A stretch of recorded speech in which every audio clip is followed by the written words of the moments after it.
மகர ராசி அன்பு சொந்தங்களுக்கு வணக்கங்க.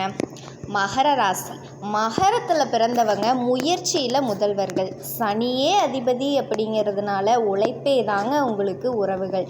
கடகத்தில் குரு வர்றாரு, உச்ச நிலையோடு வர்றாரு, அதிர்ஷ்டம் சேர்க்க வர்றாரு, சுப பலனை கொடுக்க வர்றாரு. 7ஆம் வீடு குருவால் உங்களுக்கு கை கொடுக்கும்.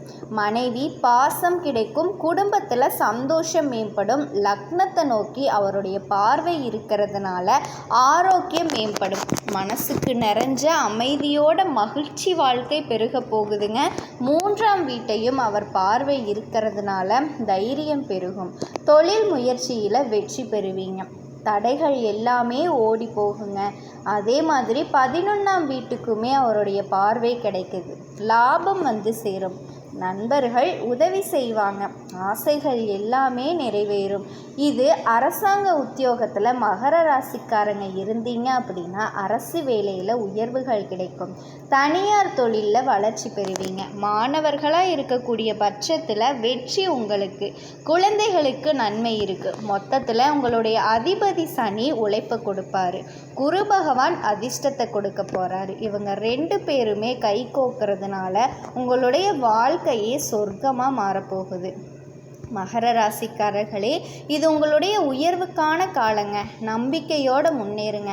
என்னடா இது, இந்த அம்மா பாட்டுக்கு வந்துச்சு, கடகடன் என்னமோ சொல்லிக்கிட்டு இருக்குது, பலன் சொல்லிக்கிட்டு இருக்கே, என்னம்மா சொல்கிற, எதற்கான பலன் இது, அதை ஃபஸ்ட்டு சொல்லு. ஒன்றுமே இல்லைங்க. இப்போ மறத்து போன வாழ்க்கை, மண்டியிட்டு எந்த தெய்வத்துக்கிட்ட கஷ்டத்தை சொல்லி அழுதாலுமே பலன் இல்லை. கிரகங்கள் எல்லாம் தூங்கிட்டு இருக்கோ, இல்லை கிரகங்கள் எல்லாமே எனக்கு எதிராக மாறிடுச்சு, என் அதிபதி எனக்கு எதிரியாக மாறிட்டாரு, இப்படி ஒரு கஷ்டம் தொடர்ந்து வந்துக்கிட்டே இருக்குது. எப்போ தான் நான் கொஞ்சம் நிம்மதியாக இருக்கிறதுக்கான வழி பிறக்கும்? இப்படி எதிர்பார்ப்பு வச்சுருந்த உங்களுக்கு நவ கிரகங்களில் முழு சுப கிரகம்னு பேர் எடுத்த குரு பகவான், தேவர்களுக்கெல்லாம் குருன்னு சொல்லுவோம் இல்லையா, இவருடைய உச்ச வீடுன்னு சொல்லக்கூடிய கடக ராசிக்கு மிதுன ராசியிலிருந்து சில காலம் பயிற்சியாக போகிறாங்க. அதிசார பயிற்சியாக வலம் வர போகிறாங்க. இப்படி மகர ராசிக்கு எதிர்பாராத நல்ல விஷயங்க. அதிசார பயிற்சி, மிதுன ராசியிலிருந்து சில காலம் பயிற்சியாக போகிறாரு. அதிசார பயிற்சியாக இடம் மாறுறதுனால அவரோட பார்வை அப்படிங்கிறது உங்களுக்கு சதா நேரமும் கஷ்டமும் கண்ணீருமாக இருந்த உங்களுடைய வாழ்க்கையை முழுசாக சந்தோஷமாக மாறப்போகுதுங்க. சொர்க்கத்தில் வாழ்க்கை வாழ்கிற மாதிரி உங்களுடைய வாழ்க்கையோட நிலை மாறப்போகுது. இப்போ பொதுவாக மகர ராசிக்காரங்க யாருங்க? மனசில் துணிவும் மாறாத வேகமும் கொண்டு உங்களை எதிர்த்தவங்களை கூட ஓட வைக்கக்கூடிய தன்மை உடையவங்க. இப்போ குரு பகவான் உங்களுக்கு 6ல் வந்து மறைஞ்சிருக்கிறது. இது நாள் வரைக்கும் துன்பத்தை கொடுத்துட்டு இருந்தார். மனசோர்வு, பொருள் இருப்பு, ஆரோக்கிய பாதிப்பு, இப்படி எல்லா விதங்கள்லையும் பல பாதிப்புகளை கொடுத்துக்கிட்டு இருந்த உங்களை முடக்கி வச்சுட்டு இருந்த குரு பகவான் இப்போ உங்களுக்கு இனி வரக்கூடிய நாட்களில் கடகராசியில் அடியெடுத்து வச்சு 48 நாட்கள் வரை அங்கேயே சஞ்சாரம் செய்கிறதுனால இந்த சஞ்சாரம் உங்களுக்கு ஒரு வரப்பிரசாதமாக அமைய போகுது. குரு பகவானினோட பார்வை அப்படிங்கிறது உங்களுடைய ராசிக்கு விழுறதுனால மனசில் இருந்த தாழ்வு மனப்பான்மை நீங்கி நம்பிக்கை பிறக்கும். ஒன்று நினச்சி வச்சுருந்தீங்களா, அவ்வளோதான், முடிச்சு போச்சு சோழி அப்படின்னு என்னதான் முயற்சி பண்ணாலும் நம்ம எந்திரிச்சிக்க போகிறதில்ல. அவ்வளவுதான். என்னதான் பண்ணாலும் அது நடக்கிறதே இல்லை. யாரும் நமக்கு கை கொடுத்து உதவ ஆளே இல்லை. தெய்வங்கள் எல்லாம் கண்ணை மூடிக்கிட்டாங்க போல, இப்படி ஒரு மாதிரி எப்போவுமே வந்து கடவுளை நம்பிக்கையோடு கும்பிடுவீங்க. இப்போ வந்து அந்த நம்பிக்கை இல்லாமல் இருந்தீங்க இல்லையா, அந்த நம்பிக்கைக்கு இப்போ உங்களுக்கு பலன் கிடைக்க போகுது. கவலைகள் எல்லாம் விலக போகுது. தொட்டது எல்லாம் தொடங்க போகுது. நீங்கள் தொட்ட காரியங்கள் எல்லாமே வெற்றி பெறும். நீங்கள் தொட்டதெல்லாம் பொண்ணா மாறும். அரசாங்கம் சம்மந்தப்பட்ட வேலையில் இருக்கவங்களுக்கெல்லாம் உங்களுக்கு உயர்வு அப்படிங்கிறது இத்தனை நாள் வரைக்கும் இழுப்பறியாக இருந்துச்சு. ஆனால் அது அனைத்துமே வெற்றி பெற போகுது. சிலருக்கு பெரிய பொறுப்புகள் வந்து சேரும். குரு பகவானை பொறுத்த வரைக்கும் 7ஆம் வீட்டில் சஞ்சரிக்கிறதுனால இல்வாழ்க்கை நல்வாழ்க்கையாக மாறப்போகுது. 7ஆம் இடம் அப்படிங்கிறது என்ன? கணவன் மனைவி உறவு. இதுநாள் வரைக்கும் கணவன் மனைவி உறவுக்குள்ளே இருந்து வந்த ஈகோ பிரச்சனை விலகி அந்யோன்யம் அதிகமாக போகுது. அறிவும் சரி அழகும் சரி இது ரெண்டுமே சேர்ந்த மாதிரி குழந்தைகள் பிறப்பாங்க. பிரிஞ்சிருந்த தம்பதிகள் ஒன்று சேருவீங்க. நீ வேணா நான் கோர்ட்டு கேஸு டிவோர்ஸ் ஆகிட்டு இருந்தாலும் கூட இப்போ ஏதாவது ஒரு சூழ்நிலை இந்த குரு பகவானினுடைய அமைப்பு அப்படிங்கிறது உங்களை மனசு விட்டு பேச வச்சு உங்களை திரும்பவும் ஒன்று சேர வைக்கும். அதே மாதிரி குடும்பத்தில் சந்தோஷம் நனைஞ்சிருக்கும். வாழ்க்கை துணை மூலம் பல நன்மைகள் வந்து சேரும். அவங்க மனசை புரிஞ்சுக்குவாங்க. தப்பாக நடந்துக்குவாங்க அப்படின்னு இருந்தீங்க இல்லையா, இப்போது நட்பாக நடந்துக்குவாங்க. வாழ்க்கை துணை வழி உறவுகளால் உங்களுக்கு மகிழ்ச்சி ஏற்பட போகுது. பூர்வீக சொத்து கைக்கு வரப்போகுது. வியாபாரத்தில் வேகம் கூடும். லாபம் அதிகமாகும். சாதுரியமான திட்டமிடலால் போட்டியாலேயே திணறடிக்க போகிறீங்க. புதிய ஒப்பந்த முயற்சிகளில் இதுவரைக்கும் இருந்து வந்த தடைகள் விலக போகுது. குறிப்பாக திருவோண நட்சத்திரக்காரர்களுக்கு அற்புதமான பலன்கள் வாய்க்கும். பெரிய அளவில் ஜெயிச்சு காட்ட போகிறீங்க. இது அடுத்து ராசிக்கு 3ஆம் வீட்டை குரு பார்க்குறாரு. தனது 9ஆம் பார்வையாக பார்க்கறதுனால இனி தைரியம் அதிகமாகும். மனசை அலக்கழிச்சிட்டு இருந்த தயக்கங்கள் எல்லாமே விலகும். முயற்சிகளை எல்லாமே முடக்கி விட்டுருவாருங்க. இதனால அழகாக திட்டம் போட்டிருக்கீங்க, செயல்படுத்துறதுல மட்டும் தயக்கம் இருக்கும். பெரும்பாலும் மகர ராசி கஷ்டப்படுறதுக்கான காரணம் என்ன தெரியுங்களா? உங்களுடைய அதிபதி சனி என்ன தெரியுமா பண்ணுவார்? யார் ஒருத்தன் வேகமாக உண்மையாக உழைப்ப போடுறானோ, உழைக்கணும் மாடு மாதிரி உயர்வை கொடுப்பாருங்க. அவர் அதிபதியாக வச்சுக்கிட்டு நம்ம முயற்சி மட்டும் பண்ணிக்கிட்டு திட்டம் மட்டும் போடுறது, ஒரு எட்டு வைக்கிறது, அப்புறம் பார்த்துக்கலாம் அப்படி இருந்தால் எங்கே உங்களை வளர விடுவார்? இவர் உங்கள் தலையிலேயே தட்டி உட்கார வச்சுருவாருங்க. ஸோ அப்படி தான் அந்த மனசில் உறுத்திக்கிட்டு மனசில் இருந்த தயக்கத்தை கொடுத்துக்கிட்டு இருந்த அந்த திட்டங்கள் எல்லாமே இப்போ நீங்கள் செயல்படுத்த போகிறீங்க. தொட்டது எல்லாமே தொடங்க போகுது. இளைய உடன்பிறப்புகள் வகையில் நன்மைகள் கிடைக்கும். இது ராசிக்கு 11ஆம் வீட்டை குரு பார்க்கறதுனால லாபம் அதிகமாக கிடைக்கும். பொன் பொருள் சேரும். பொருள் வரவில் இருந்த தடைகள் எல்லாமே விலக போகுது.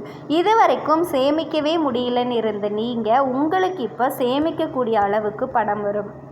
அதே மாதிரி ஆடை அபகரணங்கள் சேர்க்கை உண்டாகுது. இப்போ மகர ராசி என்ன திட்டுவீங்க, ஏமா நகை நட்டெல்லாம் போய் நான் அடகு வச்சுருக்கேன், அதை மீட்கிறதுக்கு வழி பிறக்குமா? நான் எங்கே நகை நட்டெல்லாம் வாங்க போகிறேன்? சொத்து பத்தெல்லாம் வாங்கிறதுக்கு வாய்ப்பு எனக்கு எங்கே இருக்க போகுது? தலையெழுத்தில் இருக்கா? யார்? நல்லா பார்த்து சொல்லு. இப்படி கூட சில நேரங்களில் கொஞ்சம் ஏன்னா சனி அதிபதியாக இருக்கிறதுனால ரொம்ப புலம்புவாங்க. ஓகேங்களா? எழுந்திரிச்சு போங்க. வெட்டு 1 துண்டு 2ன்னு சில நேரங்களில் ஒருத்தவங்க நல்லதே சொன்னால் கூட இவங்க தப்பாக புரிஞ்சுக்குவாங்க. இது உங்களால் மறுக்கவே முடியாதுங்க. அப்புறமா கொஞ்சம் யோசிப்பீங்க, தெரியாமல் பேசிட்டோமோ சரி விடு அப்படிங்கிற மாதிரி விட்டுட்டு போவீங்க. ஸோ இந்த இடத்துல என்ன சொல்கிறேன் அப்படின்னா, உங்களுடைய நல்ல குணத்தை அழகாக வெளிப்படுத்துங்க. கோபத்தாபங்களை விட்டுருங்க. நான் மறுக்க மாட்டேன். உங்கள் கோபத்தாபங்களுக்கான காரணம் உண்மையானது தான். ஓகேங்களா? இருந்தாலும் அவங்கள சொல்லி என்ன பிரயோஜனம்? அவங்களுடைய குணம் அதுதானே, சரிங்களா? ஆனால் நம்மளுடைய குணம் அது இல்லைங்க. அதனால் வெடுக்குன்னு பேசாதீங்க. கண்டிப்பாக அடகு வச்ச நகையை மீட்பீங்க. கடன் கழுத்து நெரிக்கிற அளவுக்கு இருந்தாலே சரிங்க. அதிலிருந்து ரிலாக்ஸ் ஆகக்கூடிய அளவுக்கு பணவரவு இருக்கும். கடன் பிரச்சனை குறையும். அதே போல் கோயில் திருவிழாக்களில் மதிப்பு மரியாதை கௌரவம் கிடைக்கும். இருந்தாலுமே ராகு அப்படிங்கிறவர் இந்த பாம்பு கிரகம்னா இவர் என்ன பண்ணுவார்னா 2ஆம் வீட்டில் இருக்கிறாரு. இதனால் நான் இப்போ தான் உங்களுக்கு சொன்னேன், வெடுக்குன்னு பேசுங்க, நிதானமாக பேசுங்க, இனிமையாக பேசுங்கன்னு சொல்லிட்டு. ஸோ பேச்சில் நிதானத்தை எப்போவுமே கடைப்பிடிக்கணுங்க. பாம்பு மாதிரி கொத்தராம்ப்பா, ஆனால் உங்களுடைய பேச்சு அப்படி தான் இருக்கும். சரிங்களா? கொஞ்சம் மாற்றிக்கணும். செலவுகளை குறைச்சிக்கணும். ஒருத்தவங்க என்ன சொல்லிட்டாங்கன்னா இது கௌரவம், அதனால் கடன் வாங்கியாவது நம்ம செலவு பண்ணலாம், அப்படிலாம் ஒன்றுமே பண்ணணும்னு அவசியம் கிடையாதுங்க. அதே மாதிரி மற்றவங்களை தூண்டி விடுவாங்க, இதெல்லாம் பண்ணாதான் உனக்கு கௌரவம் அப்படின்னு சொல்லிட்டு அதையெல்லாம் அந்த விஷயத்துலலாம் நீங்கள் கொஞ்சம் கவனமாக இருங்க. செலவு அப்படிங்கிறது அத்தியாவசிய செலவா அனாவசிய செலவா அப்படிங்கிறத நீங்கள் புரிஞ்சுக்கிட்டு செய்யணும். அதே மாதிரி குருவோட பார்வை அப்படிங்கிறது உங்களுக்கு மிகுந்த பலன்களை கொடுக்கும். மொத்தத்தில் இந்த அதிசார குரு பயிற்சி இந்த கால நேரம் எல்லாமே மகர ராசிக்காரர்களுக்கு ஏராளமான அதிகமான நல்ல பலன்களை கொடுக்கும் அப்படிங்கிறதுல எந்த ஒரு சந்தேகமும் வேண்டாம். இப்போ இன்னொரு டவுட் ஒன்று வரும், மகர ராசி எங்களுக்கு மட்டும்தானா, மகர லக்னத்துக்கு உண்டா, மகர ராசியில் இருக்கக்கூடிய எல்லா நட்சத்திரத்துக்குமே பொருத்தமாகுமா, நாங்கள் பெண்கள், நாங்கள் ஆண்கள் படிச்சிருக்கோம் படிக்கல, அந்த துறையில் இருக்கேன் இந்த துறையில் இருக்கேன், அது எந்த துறையை சார்ந்தாலும் சரிங்க, மகர ராசி மகர லக்னம் ஒவ்வொரு ராசியில் கூட ஒவ்வொரு நட்சத்திரத்துக்குமே இந்த பலன்கள் பொது பலன்கள் தான் கண்டிப்பாக பொருத்தமாகும். ஓகேங்களா. உத்தியோகம், தொழிலில் இருந்த பிரச்சனைகள் விலகும். கடந்த காலங்களில் உங்களை வாட்டி வதச்சிட்டு இருந்த சூழல் எல்லாமே, அதாவது சூறாவளி மாதிரி வாழ்க்கை, நிம்மதி இல்லாத வாழ்க்கைப்பா, கொஞ்சம் விடுங்களேன் கடவுளே, கொஞ்சம் நான் நிம்மதியாக பெருமூச்சு விட்டுக்கிறேன், தப்பிச்சு வந்த மாதிரி இருக்குடா, வாழ்க்கையிலேருந்து எப்படா நான் தப்பிப்பேன் அப்படின்னு கூட யோசிப்பீங்க. அப்படி ஒரு இக்கட்டான சூழ்நிலையிலிருந்து இப்போ குரு பகவான் உங்களை பாதுகாத்து நிற்கிறாரு. தம்பி நான் கொஞ்சம் பார்த்துக்கிறேன், நீ கொஞ்சம் ரெஸ்ட் எடு அப்படிங்கிற மாதிரி இந்த 48 நாள் அப்படிங்கிறது உங்களுக்கு வரப்பிரசாதம் மாதிரிங்க. உலகெங்கும் உள்ள மகர ராசி அன்பு சொந்தங்கள் அனைவருக்கும் வணக்கங்க. மகரம் அப்படின்னாவே உழைப்பாளிங்க. சொல்லப்போனால் மகர ராசியை நாங்கள் என்ன சொல்லுவோம் அப்படின்னா உழைப்புக்கான ராசின்னு சொல்லுவோம். வாழ்நாள் முழுவதும் இவங்க உழைச்சி தாங்க முன்னேற வேண்டியதாக இருக்கும். ஆனால் என்ன தான் உழைச்சாலும் உழைப்புக்கேற்ற முன்னேற்றம் இருந்தால் தானே மேலே வர முடியும். அதுவுமே தடுமாற்றம் தான். ஆனால் கடந்த 3-4 வருஷமாக நீங்கள் சொல்லாத கஷ்டங்கள் எவ்வளவோ தாங்கிட்டீங்க தெரியுமா. வீட்டில் பிரச்சனை, வேலையில் பிரச்சனை, கடன் சுமை, மனசோர்வு எதுவுமே சரியாக போயிருக்காது. ஏதாவது ஒரு நாள் நமக்கு சிறப்பாக அமைஞ்சிடாதா அப்படின்னு எதிர்பார்ப்புகளோட ஏங்கி ஏங்கி இப்படியே செத்துருவோமா அப்படின்னு கூட நீங்கள் யோசிச்சிருப்பீங்க. ஆனால் இப்போ இந்த பிரபஞ்சமே உங்களுக்கான கதவை திறக்க போகுதுங்க.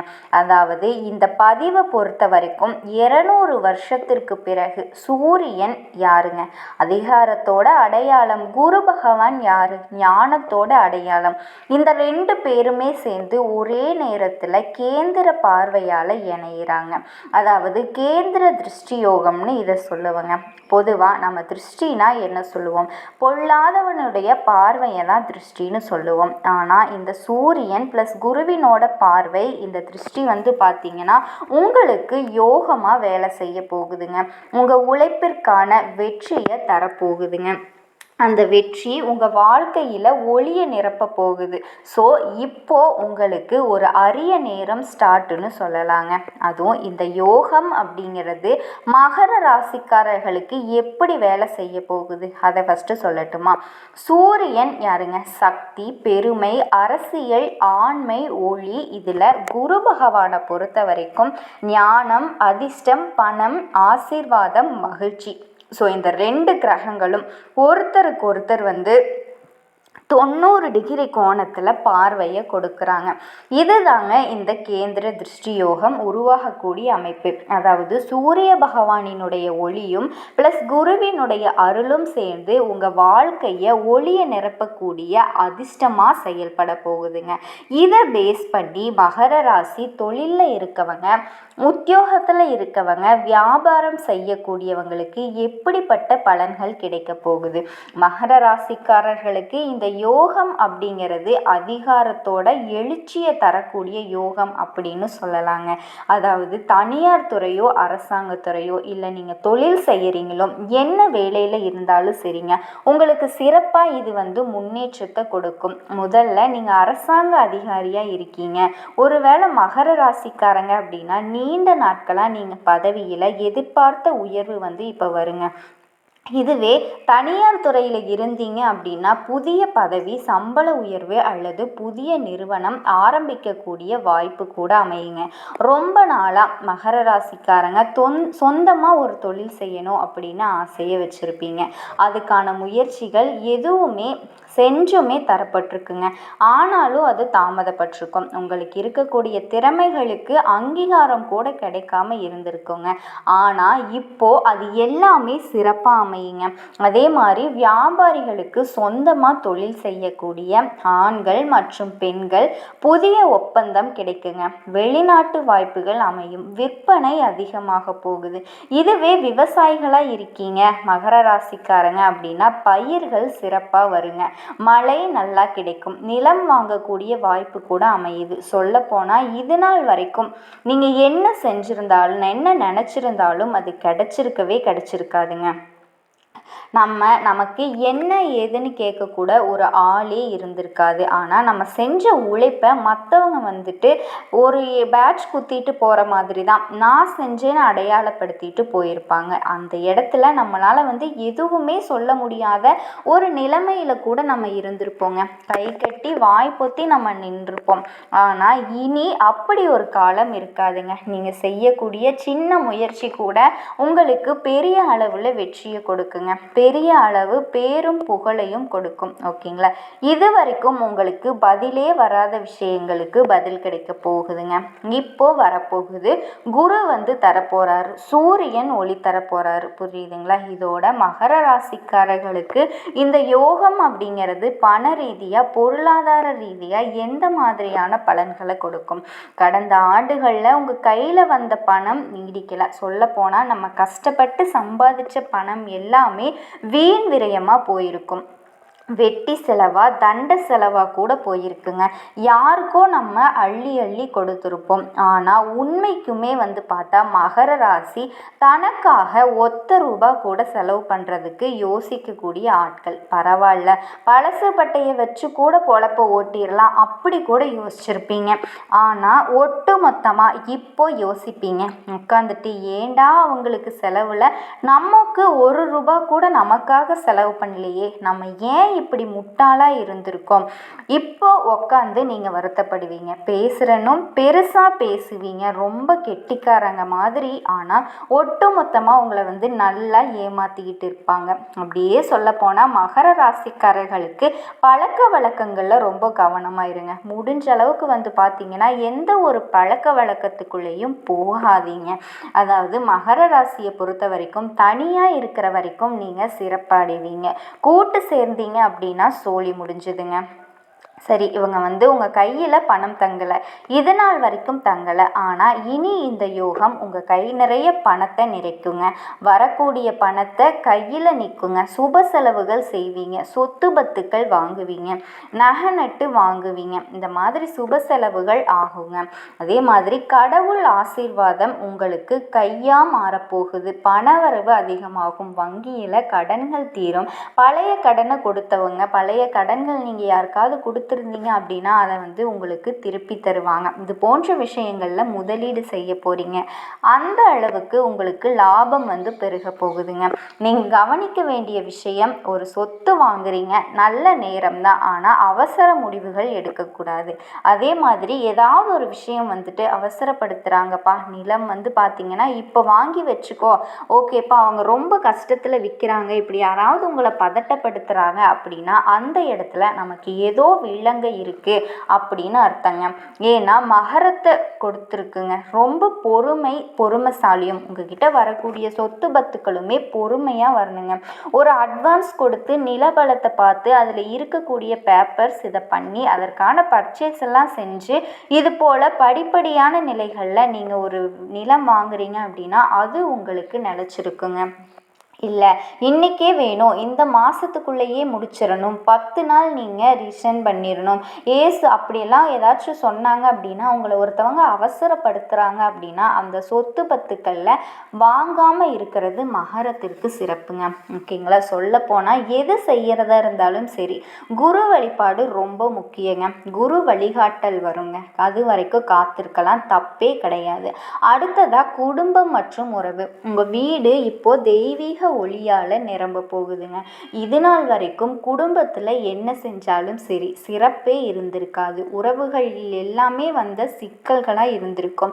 நீங்கள் எல்லாரையுமே அரவணைச்சு ஒரு நல்ல காரியம் செய்யணும்னு கூட முயற்சி பண்ணியிருப்பீங்க. ஆனால் எங்கேயுமே சிக்கியிருக்காதுங்க. அவங்க ஒரு பக்கம், இவங்க ஒரு பக்கம், ஈகோ பிரச்சனை, அவங்க அதை சொன்னாங்க, பழைய விஷயங்கள் எல்லாமே எடுத்து போட்டு பிரச்சனை பண்ணியிருப்பாங்க.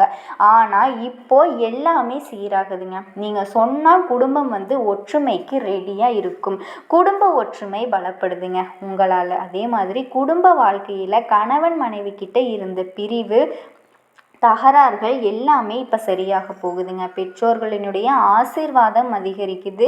நீண்ட நாள் குழந்தை பாக்கியம் இல்லாத மகர ராசி ஆண்கள் பெண்கள் இப்போ குழந்தை பாக்கியம் கிடைக்குதுங்க. இந்த யோகத்தால் குழந்தை பாக்கியம் உறுதி. வீட்டுக்குமே புதிய பொருட்கள் வாங்கக்கூடிய யோகம் இருக்குதுங்க. வீடு கட்டக்கூடிய யோகம் இருக்குது. வீடு வாங்கக்கூடிய யோகம் இருக்குது. வண்டி வாகனம் வாங்குவீங்க. குறிப்பாக கார் வாங்கக்கூடிய யோகம் வருதுங்க. இதோட மகர ராசி மாணவர்கள் மற்றும் இளம் தலைமுறை இந்த யோகத்தால் குரு ஞானத்தினுடைய கிரகமா இதனால கல்வியில் அதிக வெற்றி கிடைக்குங்க. வெளிநாட்டில் படிக்கணும்னு நினைக்கிறீங்களா? இப்போ விண்ணப்பிச்சிங்க அப்படின்னா குரு உங்களை ஆதரிக்கிறாரு. இதனால் நீங்கள் வெளிநாட்டில் படிக்கக்கூடிய வாய்ப்பை பெறுவீங்க. போட்டித் தேர்வுகளுக்கு தயாராக இருக்கீங்க அப்படின்னா, அரசு வேலைக்கு தேர்வு எழுதுறீங்க அப்படின்னா நல்ல வெற்றிக்கான வாய்ப்பு. மகர ராசி அரசாங்க அதிகாரியாக மாறப்போறீங்க. இது கலைத்தால இருக்கீங்க. புதிய மேடை புதிய புகழ் உங்களுக்கு கிடைக்குதுங்க. வெளிநாட்டு வாய்ப்புகளே குருவினுடைய பார்வை அப்படிங்கிறது வெளிநாட்டு திசையை திறக்குதுங்க. சிலருக்கு வெளிநாட்டு வாய்ப்பு, சிலருக்கு தொழில் விரிவாக்கம், சிலருக்கு